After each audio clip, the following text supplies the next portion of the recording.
Hello plus two commerce students, mask sir की commerce classes में आपका स्वागत है। बच्चों, चैप्टर हम कर रहे हैं कैश फ्लो स्टेटमेंट।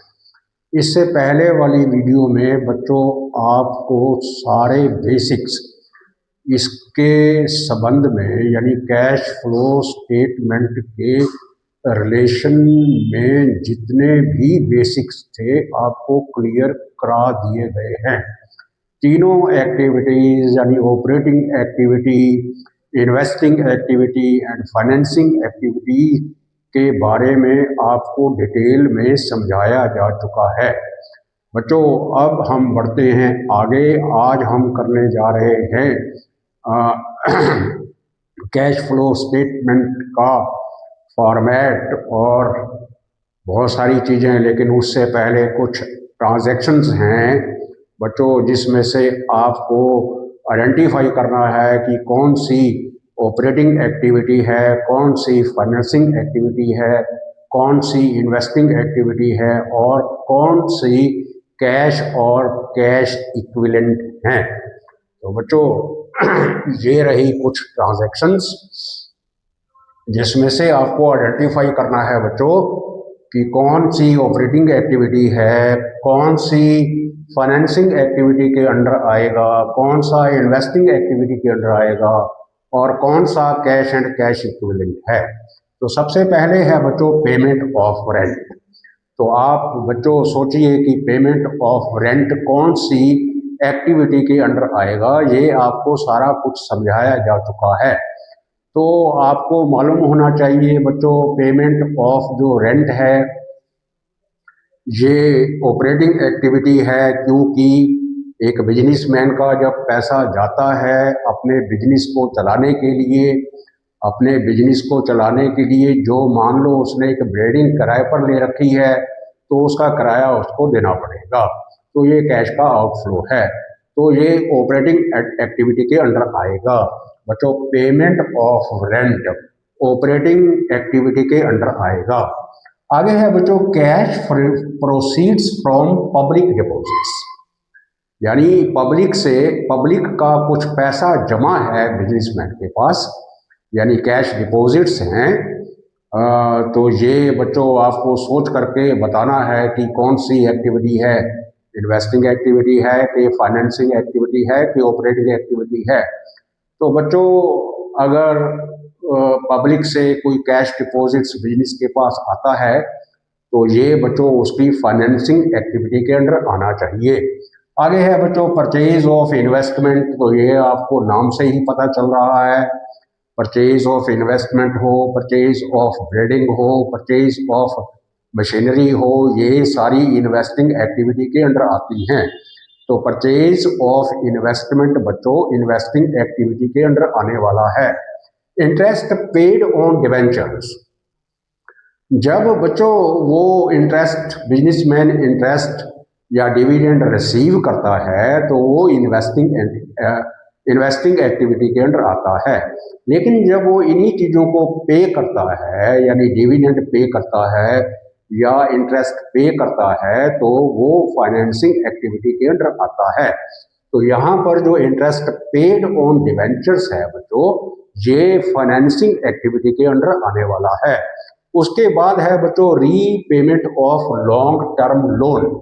तो सबसे पहले बच्चों लॉन्ग टर्म जो लोन लिया हुआ है, बोरो किया हुआ है पैसा, वो फाइनेंसिंग एक्टिविटी के अंडर आएगा। अगर उसको रीपे किया जाता है तो भी वो कौन सी एक्टिविटी के अंडर आने वाला है बच्चों, फाइनेंसिंग एक्टिविटी के अंडर आने वाला है। Repayment of long term loan. Sale of fixed assets, अगर वो फिक्स्ड एसेट्स को बेचता है या खरीदता है तो ये सब इन्वेस्टिंग एक्टिविटी के अंडर आने वाले हैं। तो सेल ऑफ फिक्स्ड एसेट्स बच्चों इन्वेस्टिंग एक्टिविटी के अंडर आने वाला है।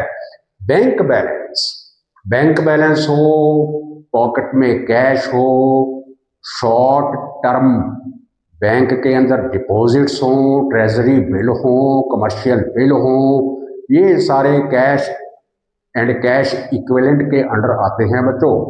तो बैंक बैलेंस क्या हुआ, फिर कैश एंड कैश इक्विवेलेंट हुआ। शेयर्स इशू एक्सपेंसेस, जब कोई कंपनी या कोई फर्म शेयर इशू करती है तो ये उसकी फाइनेंसिंग एक्टिविटी होती है। लेकिन जब शेयर इशू करने पर जो एक्सपेंसेस होते हैं तो ये भी फाइनेंसिंग एक्टिविटी के अंडर ही आने चाहिए। तो share issue expenses financing activity के अंडर आएंगे। इनकम टैक्स रिफंड, बच्चों इनकम टैक्स का रिफंड मिला है, आपको अच्छे तरीके से मालूम होना चाहिए। इससे पहले वाली वीडियो के अंदर ये सब कुछ आपको समझाया जा चुका है। तो इनकम टैक्स जो रिफंड है ये ऑपरेटिंग एक्टिविटी के अंदर आता है। उसके बाद बच्चों है short term deposits in bank, ये अभी आपको समझा चुका हूँ कि बैंक के अंदर जो शॉर्ट टर्म डिपॉजिट्स हैं ये आपके कैश एंड कैश इक्विवेलेंट हैं। और उसके बाद इंटरेस्ट कलेक्टेड फ्रॉम इन्वेस्टमेंट, तो जो उसने इन्वेस्टमेंट कर रखी थी बच्चों उसके ऊपर उसको इंटरेस्ट मिला है, तो ये बच्चों उसकी इन्वेस्टिंग एक्टिविटी है, क्योंकि ये ब्याज उसने लिया है, दिया नहीं है। लिया है तो इन्वेस्टिंग एक्टिविटी है, दिया है तो फाइनेंसिंग एक्टिविटी है बच्चों। और आगे है परचेज ऑफ गुडविल, बच्चों परचेज ऑफ गुडविल जो है वो इन्वेस्टिंग एक्टिविटी के अंडर आती है। और पेमेंट ऑफ डिविडेंड, अब यहाँ पर डिविडेंड को पे किया जा रहा है, इससे पहले उसने डिविडेंड कलेक्ट किया था या इंटरेस्ट पे किया था। डिविडेंड कलेक्ट करना, पेमेंट ऑफ डिविडेंड डिविडेंड अगर कलेक्ट होता है तो वो इन्वेस्टिंग एक्टिविटी के अंडर आता है बच्चों। और अगर पेमेंट ऑफ डिविडेंड वो करता है तो ये फाइनेंसिंग एक्टिविटी के अंडर आता है। तो इस तरीके से बच्चों अगर आपकी बेसिक्स पूरे क्लियर हो जाएंगे तो ये चैप्टर को करना बहुत आसान है। और एमसीक्यू में भी आपसे क्वेश्चन पूछे जा सकते हैं और शॉर्ट क्वेश्चंस के अंदर भी ये चीज़ें आपसे पूछी जा सकती हैं। तो इस तरीके से आप बेसिक्स क्लियर करिए और अच्छे तरीके से बेसिक्स क्लियर करने के बाद जब हम फॉर्मेट करेंगे तो वो आपको और अच्छे से समझ आने वाला है। तो बच्चों इसके बाद हम शुरू करने जा रहे हैं कैश फ्लो स्टेटमेंट का फॉर्मेट। ये रहा बच्चों कैश फ्लो स्टेटमेंट का फॉर्मेट।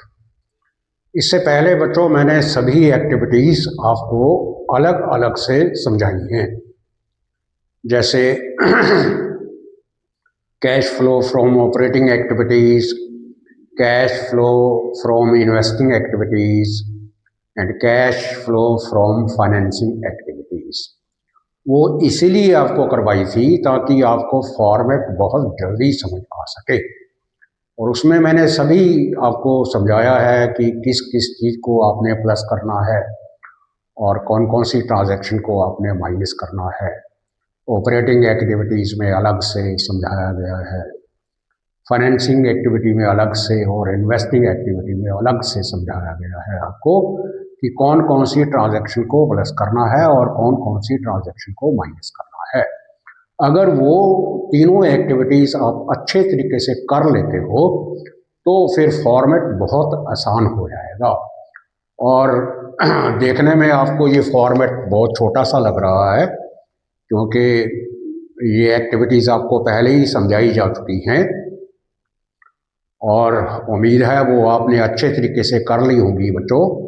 और इससे पहले कि अब हम फॉर्मेट को करना शुरू करें बच्चों, आप वीडियो को लाइक सब्सक्राइब शेयर ज़रूर से करें। तो सबसे पहले बच्चों देखिए आपने क्या करना है। सबसे पहले जो एक्टिविटी है वो ए है। ए यहाँ पर आपको ये सीरियल नंबर दिया गया है बच्चों, ये सीरियल नंबर्स हैं, ये पार्टिकल्स हैं और ये डिटेल का कॉलम है और ये अमाउंट यानी टोटल का कॉलम है बच्चों। तो इस तरीके से आपने फॉर्मेट को 4 हिस्सों में बांटना है बच्चों। पहले वाला सीरियल का है, सीरियल में आपको ABCDE लिखना चाहिए या कोई और चीज़ भी लिख सकते हो आप जैसे आपको अच्छा लगे। और पार्टिकल्स हैं ये आपको बताना होगा इसमें क्या क्या आपको करना है। और ये डिटेल्स है, यहाँ प्लस माइनस किया जाएगा और जो बचती अमाउंट है बच्चों प्लस माइनस करने के बाद जो बचती अमाउंट आएगी उसको फिर हमने टोटल वाले कॉलम में डालना है। तो सबसे पहली जो एक्टिविटी है वो है बच्चों कैश फ्लो फ्रॉम या फिर used in. Cash flow from का मतलब है कि ये कैश का इनफ्लो है, या तो इनफ्लो होता है या आउटफ्लो होता है, दोनों में से एक चीज होती है बच्चों। या तो पैसा आ रहा होता है या पैसा जा रहा होता है। अब आने जाने का डिफरेंस अगर नेगेटिव है तो फिर वो यूज्ड इन हो जाएगा, और अगर आने जाने का डिफरेंस जो है वो पॉजिटिव है तो वो कैश का इनफ्लो हो जाएगा। ये भी चीज आपको समझनी चाहिए। अगर आना जो कैश आ रहा है और जो कैश जा रहा है उसका डिफरेंस अगर नेगेटिव है बच्चों तो वो यूज्ड इन हो जाएगा, यानी कैश यूज्ड इन हो जाएगा। कौन सी एक्टिविटी? 3 एक्टिविटीज हैं बच्चों। और अगर कैश आने का और जाने का जो डिफरेंस है वो पॉजिटिव है ना बच्चों, तो अगर ये पॉजिटिव है तो फिर ये कैश का इनफ्लो हो जाएगा, यानी कैश फ्लो फ्रॉम हो जाएगा। फिर ये यूज्ड इन नहीं होगा। यूज्ड इन तभी होगा जब जो डिफरेंस है वो नेगेटिव होगा, और अगर पॉजिटिव है तो फिर ये कैश फ्लो फ्रॉम हो जाएगा। फ्रॉम के बाद एक्टिविटी लगानी होगी आपको, ऑपरेटिंग एक्टिविटी, इन्वेस्टिंग एक्टिविटी या फिर फाइनेंसिंग एक्टिविटी। तो सबसे पहले जो है वो बच्चों वो है कैश फ्लो फ्रॉम या फिर यूज्ड इन ऑपरेटिंग एक्टिविटी। अब ये ऑपरेटिंग एक्टिविटी मैंने आपको बहुत अच्छे तरीके से पहले ही समझा चुका हूं। तो सबसे पहले आपने क्या करना है? सबसे पहले लेना है profit before tax and extra ordinary items. याद रहना चाहिए बच्चों, प्रॉफिट बिफोर टैक्स होना चाहिए। कई बार प्रॉफिट आफ्टर टैक्स दिया जाता है, वो मैं आपको आगे समझाने वाला हूं इस फॉर्मेट के बाद। ये प्रॉफिट आपने कैसे फाइंड करना है, तो याद रहना चाहिए कि आपको प्रॉफिट बिफोर टैक्स लेना है, आफ्टर टैक्स नहीं लेना है। अगर आफ्टर टैक्स दिया हुआ है तो क्या करना है ये आपको समझाने वाला हूँ आगे मैं। अभी फिलहाल आपको profit before tax and extra ordinary item ले लेना है और यहाँ डाल लेना है उसको यहाँ। उसके बाद अब आपको पता है सारा कुछ ऐड करना है। क्या? Non cash and non operating expenses. अब ये बच्चों आपको मैंने बड़े अच्छे तरीके से समझा रखा है कि non cash and non operating expenses कौन कौन से होते हैं। वो जोन से भी हैं आपको पूरा समझा रखा है, और उनको आपने ऐड करना है। जैसे डेप्रिसिएशन है फिक्स्ड असेट्स के ऊपर, है ना बच्चों, ये सब आपको समझा रखा है। Loss on sale of fixed assets है, डिस्काउंट रिटर्न ऑफ है, ये सारी चीज़ें आपको समझा रखी हैं। इन सभी चीज़ों को यानी non cash and non operating expenses को आपने ऐड करना है। अकेले अकेले लिखना है बच्चों, जैसे डेप्रिसिएशन है फिक्स्ड असेट्स के ऊपर तो उसको डालना है, डिस्काउंट रिटर्न ऑफ है तो उसको डालना है ना बच्चों, गुडविल है उसको डालना है। अलग अलग से डाल के आपने प्लस करना है इसके अंदर, इस वाली अमाउंट के अंदर आपने उनको प्लस करना है। ये मैंने इकट्ठा ही डाल दिया है यहाँ पर, add non cash and non operating expenses add करने हैं आपको। और लेस क्या करने हैं? फिर लेस करनी है आपको नॉन ऑपरेटिंग इनकम्स। ये भी आपको समझा रखी हैं। नॉन ऑपरेटिंग इनकम्स क्या होती हैं, जैसे रेंट रिसीव्ड है, इंटरेस्ट रिसीव्ड है, ये सभी चीज़ें आपको समझा रखी हैं कि नॉन ऑपरेटिंग इनकम्स क्या होती हैं, इनको आपने लेस करना है। तो इन दोनों को आपने प्लस करना है, प्लस करने के बाद इसको लेस करना है, लेस करने के बाद ये जो अमाउंट आ जाएगी यहाँ पर, ये आ जाएगी बच्चों ऑपरेटिंग प्रॉफिट। ये आ जाएगा operating profit before working capital changes. याद रहे बच्चों, जो आपका प्रॉफिट है वो ले लेना है, उसके बीच में प्लस करने हैं आपको सारे के सारे non cash and non operating income expenses, और लेस करनी है आपको इसमें से जो non operating incomes. Non operating incomes के एग्जांपल भी मैंने आपको बताए हैं, और इससे पहले वाली वीडियो के अंदर आपको पूरा सब कुछ समझाया गया है। तो इन दोनों को प्लस करने के बाद जो टोटल आएगा उसमें से ये माइनस करने के बाद ये जो आएगा ये हो जाएगा आपके पास operating profit before change in working capital, change in working capital. अब बच्चों वर्किंग कैपिटल क्या होती है ये आपको मालूम होना चाहिए। करंट असेट्स में से करंट लायबिलिटीज अगर आप माइनस करते हो तो वो वर्किंग कैपिटल होती है। तो अब हम वर्किंग कैपिटल लेने वाले हैं आगे। तो फिर उसके बाद है आपको बच्चों आपके पास adjustment for changes in current assets and current liabilities. तो इसका क्या करना है, बहुत सिंपल है बच्चों, देखिए ऐड करना है। ऐड क्या करना है, ऐड। अगर करंट असेट्स आपके कम हो जाए, ये करंट असेट्स बच्चों कैश और कैश इक्विवेलेंट को छोड़कर हैं, कैश और कैश इक्विवेलेंट नहीं लेना है, कैश और कैश इक्विवेलेंट को छोड़कर बाकी जो आपके पास करंट असेट्स बचते हैं उनको लेना है। तो करंट असेट्स के अंदर अगर डिक्रीज हो जाए, यानी करंट असेट्स अगर कम हो जाएं और करंट लायबिलिटीज अगर बढ़ जाएं, है ना बच्चों, करंट असेट्स कम होने चाहिए, करंट लायबिलिटीज बढ़नी चाहिए। करंट असेट्स कम हो अगर और करंट लायबिलिटीज ज्यादा हो जाए अगर, तो उनको आपने ऐड करना है, इसके अंदर ऐड करना है, ये ऐड करना है। आ गया समझ। तो आपको फिर ये यहाँ पर अकेला अकेला लिखना पड़ेगा। जैसे आपको इन्वेंट्री के अंदर इंक्रीज हो गया या क्रेडिटर्स बढ़ गए, है ना बच्चों, क्रेडिटर्स बढ़ गए, इन्वेंट्री घट गया, तो ये अकेले अकेले लिखना पड़ेगा, देखना पड़ेगा कि कौन सा इंक्रीज है और कौन सा डिक्रीज है। तो ऐड करना है आपको करंट असेट्स के अंदर अगर डिक्रीज होता है और करंट लायबिलिटीज के अंदर अगर इंक्रीज होता है तो ऐड करना है।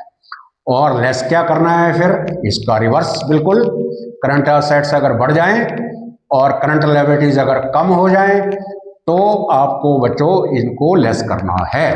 तो इसमें ये प्लस करने के बाद, इसमें और ये दोनों प्लस करने के बाद, ये माइनस करने के बाद जो यहाँ पर आंसर आएगा यहाँ पर वो हो जाएगा cash generated from operating activity. ये वाला ये आ जाएगा cash generated from operating activity. उसके बाद क्या करना है फिर, उसके बाद इनकम टैक्स अगर पेड है तो लेस करना है, और अगर इनकम टैक्स का रिफंड है, रिफंड अगर रिफंड मिला है तो वो प्लस करना है, और अगर इनकम टैक्स पेड किया है आपने तो लेस करना है। तो इसमें इनकम टैक्स पेड लेस करना है और इनकम टैक्स रिफंड जो है वो ऐड करना है ना बच्चों। तो ये आ जाएगा आपके पास नेट कैश फ्रॉम या फिर यूज्ड इन ऑपरेटिंग एक्टिविटी। ये जो आंसर आया है यहाँ डालना है टोटल वाले कॉलम में, लास्ट में जो आंसर आया है बच्चों इस एक्टिविटी का, उसको टोटल वाले कॉलम में डालना है। ठीक है बच्चों। उसके बाद अब ए जो सीरियल नंबर ए है उसका काम खत्म हो गया, यानी जो ऑपरेटिंग एक्टिविटी है बच्चों आपकी, यानी कैश फ्लो फ्रॉम या फिर यूज्ड इन ऑपरेटिंग एक्टिविटी है, वो आपका खत्म हो गया है बच्चों। अब अगली एक्टिविटी आने वाली है। अगली एक्टिविटी है बच्चों कैश फ्लो फ्रॉम और यूज्ड इन इन्वेस्टिंग एक्टिविटी। ये भी आपको समझाई हुई है। अगर आप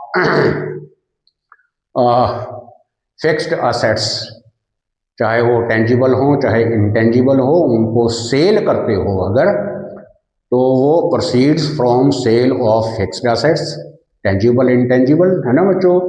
और ये इनफ्लो होता है कैश का, है ना। और अगर आपने तो उसको लेना है बच्चों cash flow from used from या फिर यूज्ड इन इन्वेस्टिंग एक्टिविटी। जैसे सेल ऑफ फिक्स्ड एसेट्स है और sale of non current investment है, सेल ऑफ अपना इंटेंजिबल एसेट्स है, रेंट रिसीव्ड है, इनको प्लस करना है। अगर पैसा आ रहा है, ये सारी एक्टिविटी में आपको इससे पहले वाली में इन्वेस्टिंग एक्टिविटी में सारा समझाया गया है बच्चों। अगर पैसा आ रहा है तो उसको प्लस करना है, अगर जा रहा है तो उसको माइनस करना है। तो कैश फ्लो फ्रॉम और यूज्ड इन इन्वेस्टिंग एक्टिविटी में जो पैसा आ रहा है उसको तो प्लस करना है, जो पैसा जा रहा है, जा कहाँ रहा है, अगर आप वही फिक्स्ड असेट्स परचेज कर लेते हो, वही नॉन करंट इन्वेस्टमेंट परचेज कर लेते हो बच्चों, तो आपका पैसा जा रहा है। अगर जा रहा है तो वो आउटफ्लो है, उसको आपने माइनस करना है। अब इसमें से ये माइनस करने के बाद जो आंसर आएगा वो आ जाएगा आपके पास बच्चों cash flow net cash flow from और यूज्ड इन इन्वेस्टिंग एक्टिविटी, ये डाल देना है यहाँ पर। ये पहले ऑपरेटिंग एक्टिविटी का है, ये इन्वेस्टिंग एक्टिविटी का है। अब आपकी लास्ट रह गई सी, कैश फ्लो फ्रॉम या फिर यूज्ड इन फाइनेंसिंग एक्टिविटी। अब फाइनेंसिंग एक्टिविटी के अंदर पैसा आता भी है और जाता भी है, जैसे इन्वेस्टिंग एक्टिविटी में हुआ था। अब अगर आप शेयर को इशू करते हो, डिवेंचर्स को इशू करते हो, किसी से लोन लेते हो, तो ये इनफ्लो है कैश का, तो इसको तो प्लस करना है ना बच्चों। ये सारी एक्टिविटी के अंदर आपको समझाया गया है। और अगर आप शेयर्स का बायबैक करते हो, डिवेंचर्स को रिडीम करते हो, लोन की रीपेमेंट देते हो, इंटरेस्ट देते हो, डिविडेंड देते हो, तो जैसे शेयर इशू के एक्सपेंसेस हैं, ये सब कैश का आउटफ्लो है। अगर कैश का आउटफ्लो है तो उसको माइनस करना है, अगर कैश का इनफ्लो है तो उसको प्लस करना है। तो ये आपकी तीसरी एक्टिविटी होगी बच्चों, कैश फ्लो फ्रॉम या फिर यूज्ड इन फाइनेंसिंग एक्टिविटी। तो इसमें आपको माइनस करके ये डाल के यहाँ डाल देना है। अगर चीजें प्लस की हैं तो प्लस में डालना है, और अगर माइनस की है तो ब्रैकेट में डालना है। ये जो ब्रैकेट्स हैं बच्चों, ये सारी माइनस की आइटम्स हैं। ये प्लस माइनस करने के बाद जो आंसर आएगा उसको टोटल में डालना है। ये आ जाएगा आपका कैश फ्लो फ्रॉम या फिर यूज्ड इन फाइनेंसिंग एक्टिविटी। और इन तीनों को प्लस करने के बाद जो यहाँ आंसर आएगा ये आ जाएगा अब बच्चों आपको नेट इंक्रीज। डी में क्या आएगा, ए बी और सी को प्लस करने के बाद, ए बी और सी को प्लस करने के बाद जो आएगा वो डी में आएगा बच्चों। वो डी में आएगा नेट इंक्रीज या फिर डिक्रीज, है ना बच्चों। नेट इंक्रीज या फिर decrease in cash and cash equivalent, है ना बच्चों। यहां आ जाएगा ये, इन तीनों को प्लस करने के बाद यहां आ जाएगा। अब इसमें क्या करना है फिर लास्ट में आपको कैश और कैश इक्विवेलेंट का बच्चों याद रहना चाहिए, कैश और कैश इक्विवेलेंट का जो ओपनिंग बैलेंस है वो इसमें प्लस करना है ना बच्चों। जो तीनों एक्टिविटीज को प्लस करने के बाद जो टोटल आया है उसमें कैश एंड कैश इक्विवेलेंट का ओपनिंग बैलेंस जो है वो उसमें प्लस करना है। प्लस करने के बाद जो आंसर आएगा बच्चों वो हो जाएगा कैश एंड कैश इक्विवेलेंट का क्लोजिंग बैलेंस से मैच करना चाहिए वो, है ना बच्चों। अगर वो मैच कर गया तो फिर आपने जो सम किया है वो बिल्कुल सारा ठीक है। तो एक बार फिर से बच्चों ये तीन एक्टिविटीज को, यानी कैश फ्रॉम और used in operating activity, cash from और used in investing activity, cash from और फिर यूज्ड इन फाइनेंसिंग एक्टिविटी, तीनों को प्लस करना है। तीनों को प्लस करने के बाद इनमें कैश और कैश इक्विवेलेंट का ओपनिंग बैलेंस प्लस करना है। प्लस करने के बाद जो आंसर आएगा बच्चों वो हो जाएगा कैश एंड कैश इक्विवेलेंट का क्लोजिंग बैलेंस, उसके साथ मैच करना चाहिए बच्चों। अगर वो मैच कर गया तो फिर आपका आंसर बिल्कुल ठीक होगा।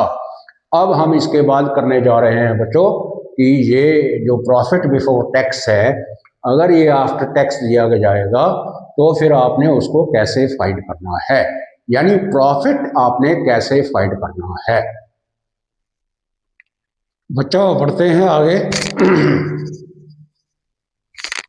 बच्चों अगर आपको प्रॉफिट आफ्टर टैक्स दिया जाए, प्रॉफिट आफ्टर टैक्स दिया जाए, है ना बच्चों। और क्योंकि आपको चाहिए होता है प्रॉफिट बिफोर टैक्स, और कई बार वो दे देता है प्रॉफिट आफ्टर टैक्स, तो फिर प्रॉफिट बिफोर टैक्स कैसे फाइंड करना है आपको? तो क्या करना है बच्चों, प्रॉफिट आफ्टर टैक्स ले लेना है, जो भी गिवन होगा उसमें ऐड करनी है बच्चों प्रोविजन फॉर टैक्स मेड। अगर कोई टैक्स की प्रोविजन है, करंट ईयर की होनी चाहिए बच्चों, करंट ईयर की, प्रीवियस ईयर की नहीं होनी चाहिए प्रोविजन फॉर टैक्स, है ना बच्चों। Provision for tax current year का होना चाहिए।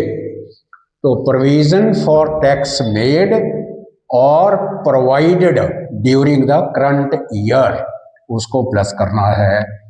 और प्लस क्या करना है बच्चों, dividend paid during the year. अब ये जो डिविडेंड है ये करंट ईयर का नहीं, ये प्रीवियस ईयर का होना चाहिए, है ना बच्चों। डिविडेंड जो पेड है ये प्रीवियस ईयर का है। Dividend paid during the year plus करना है, प्रीवियस ईयर का होना चाहिए। Provision for tax current year की होनी चाहिए। इंटरम डिविडेंड पेड इसको भी प्लस करना है। और अगर प्रॉफिट में से कुछ पैसा रिजर्व्स एंड सरप्लस में या फिर जनरल रिजर्व में डाला गया है, यानी अगर आपके पास जनरल रिजर्व हैं या रिजर्व्स एंड सरप्लस हैं तो उनको भी आपने प्लस करना है। प्लस करने इन चारों को प्लस करके इसमें, यानी इसमें ये चारों चीजें प्लस करनी हैं। प्लस करने के बाद आपको माइनस करना है रिफंड ऑफ टैक्स, अगर टैक्स का रिफंड मिला है ना बच्चों।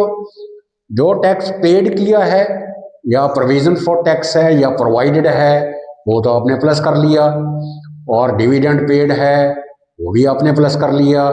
जनरल रिजर्व है, transfer to general reserve, interim dividend है ये आपने प्लस कर लिया। और माइनस करना है अगर आपको टैक्स का रिफंड मिला है, रिफंड मिला है अगर टैक्स का तो उसको माइनस करना है। इनको प्लस करने के बाद और इसको माइनस करने के बाद जो आंसर आ जाएगा ये होगा बच्चों प्रॉफिट बिफोर टैक्स। ऐसे फाइंड करना है आपको बच्चों। तो एक बार फिर से प्रॉफिट आफ्टर टैक्स ले लेना है बच्चों, उसके अंदर provision for tax current year की होनी चाहिए या प्रोवाइडेड प्लस करना है। Dividend paid during the year plus करना है, इंटरम डिविडेंड प्लस करना है, और transfer to general reserve, reserve and surplus plus करना है, और माइनस करना है बच्चों रिफंड ऑफ टैक्स। माइनस करने के बाद जो बचेगा वो आ जाएगा आपको प्रॉफिट बिफोर टैक्स। तो इस तरीके से ये जो प्रॉफिट बिफोर टैक्स है इसको फॉर्मेट के ऊपर, यानी जो फॉर्मेट इससे पहले आपने किया है उसमें सबसे पहले आपको ये प्रॉफिट बिफोर टैक्स ले लेना है, profit before tax and extra ordinary items. उसके बाद आपको non cash and non operating expenses add करने हैं बच्चों, और उसके बाद फिर आपको नॉन ऑपरेटिंग इनकम्स लेस करनी है बच्चों। फिर आपको current assets and current liabilities, current assets के अंदर अगर डिक्रीज हुआ है, करंट लायबिलिटीज के अंदर इंक्रीज हुआ है, ऐड करना है। करंट असेट्स अगर इंक्रीज हुए हैं, करंट लायबिलिटीज डिक्रीज हुई हैं तो उसकी ट्रीटमेंट करनी है। फिर इन्वेस्टिंग एक्टिविटी निकालनी है, फिर फाइनेंसिंग एक्टिविटी निकालनी है। ये सभी आपको पहले ही समझाया जा चुका है। तो प्रॉफिट बिफोर टैक्स आपको ऐसे फाइंड करना है बच्चों। तो बच्चों आज के लिए इतना ही, और अब इससे अगली वीडियो के अंदर इसी टॉपिक के ऊपर आपको बहुत कुछ और समझाने वाला हूँ। तो आज के लिए बच्चों इतना ही। जिन बच्चों ने वीडियो को लाइक सब्सक्राइब शेयर नहीं किया है वो बच्चे जरूर से ही वीडियो को लाइक सब्सक्राइब शेयर करेंगे। मिलते हैं अब हम बच्चों अगली वीडियो के अंदर एक नए टॉपिक के साथ इसी चैप्टर में। तब तक के लिए जय हिंद जय भारत।